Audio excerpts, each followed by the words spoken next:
So, when a financial advisor asked me, "So, Simon, do you think you can really live on your state pension?" I went, "Huh?" It really threw me. Now, I'm trying to take this journey into retirement by doing the right things, and I'm still maintaining that speaking to a financial advisor is definitely one of the things I've done right so far. But this question, could I live on my state pension? Well, it caught me a bit by surprise because I was there to speak about my private pensions and my savings and how they were going to help sustain me into a long retirement, a long and healthy retirement, hopefully. And then what I didn't expect so early in that conversation was, well, can you just live on your state pension? That was kind of like not the point. However, what I subsequently learned in this conversation was the reason for him asking that question, and there was a lot of logic behind that. And that's what this video is about. I'm going to share with you what I learned during that conversation and about how it made me rethink how I was approaching retirement. So, the question, could I live just on my state pension? Well, my first initial reaction when I was pressed on this was, well, of course you can. It wouldn't be much of a state pension if you couldn't live on it. But the point was, at that point, I was guessing. I didn't actually know. I didn't know what my state pension was going to give me when I finally was old enough to be able to claim it. So this was an action I took away from my first discussion. I went and checked your state pension, which you can do online. You can register and through the government gateway, and they give you a state pension forecast. And that was fascinating because I actually got a figure for what my state pension would give me, and it also told me when I could claim my state pension. And I can claim my state pension when I'm 67 and a bit. So if I'm retiring at 56, I've got 11 years of gap to fill. And I checked mine, and I also checked my wife's entitlement as well, as she's also retiring at a similar time to me.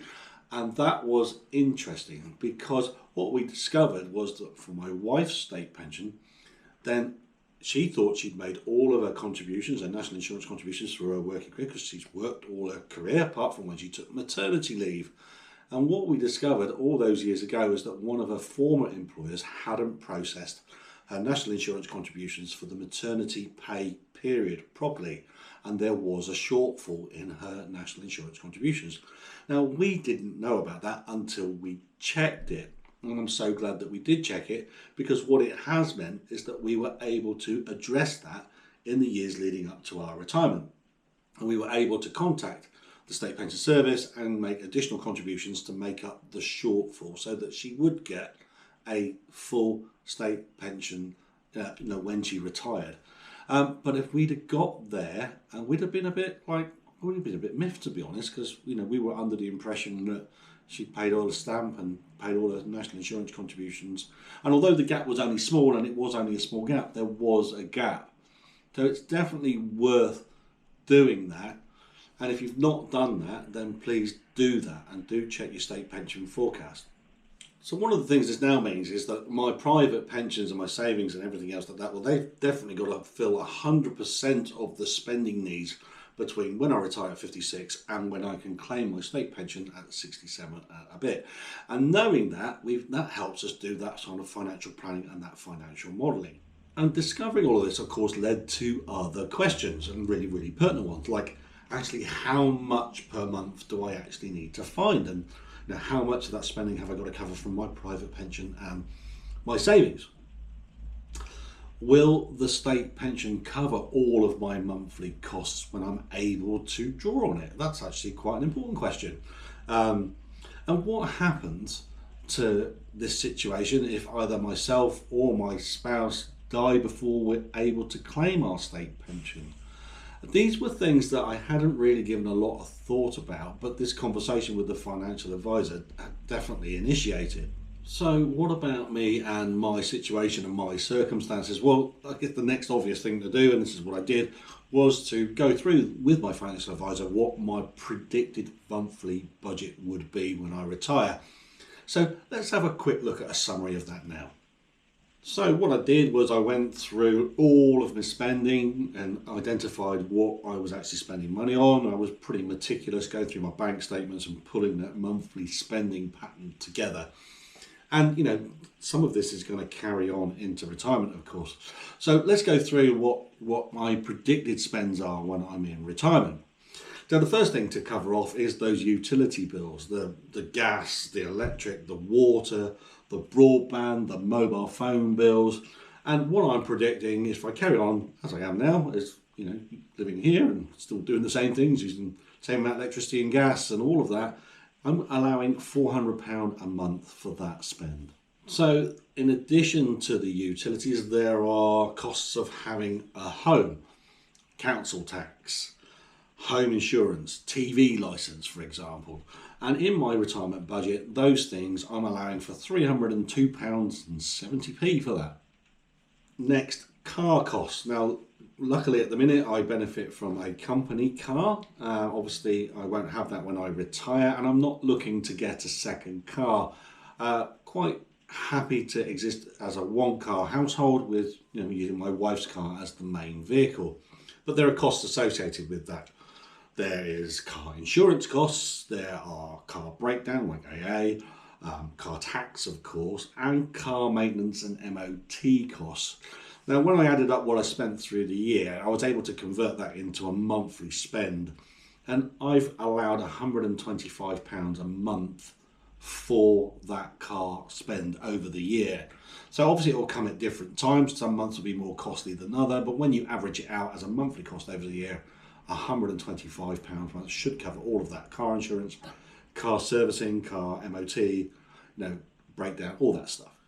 Next, what I call living costs, food, fuel for the car if we want to go places, also prescription costs and things like that. None of us are getting older, unfortunately. That's a factor of life, isn't it?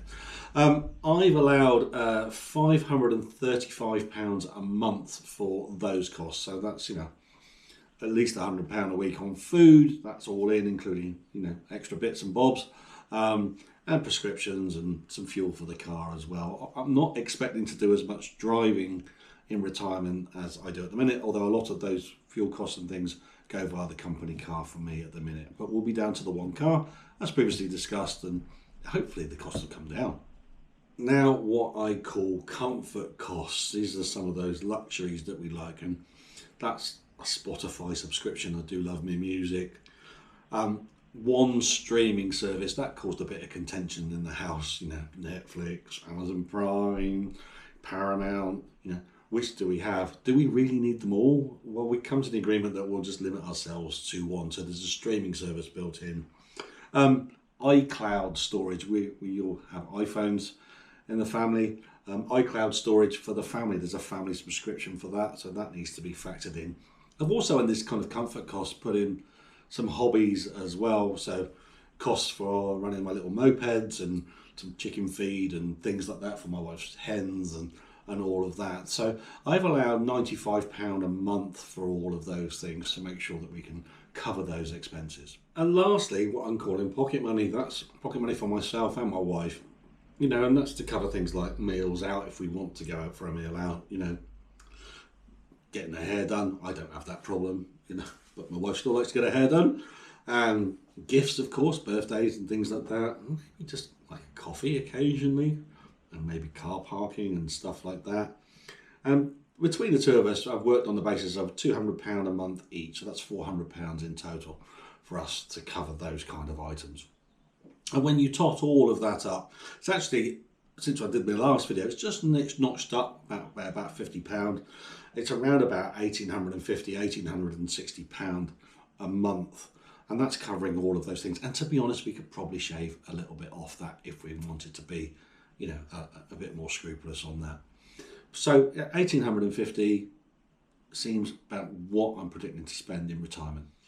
So back to the state pension issue again. Now, the new state pension that we would be entitled to when we get to 67 and a bit, well, that's currently paid at £230.25 per week. That's £11,973 per annum, which works out at £998 a month roughly.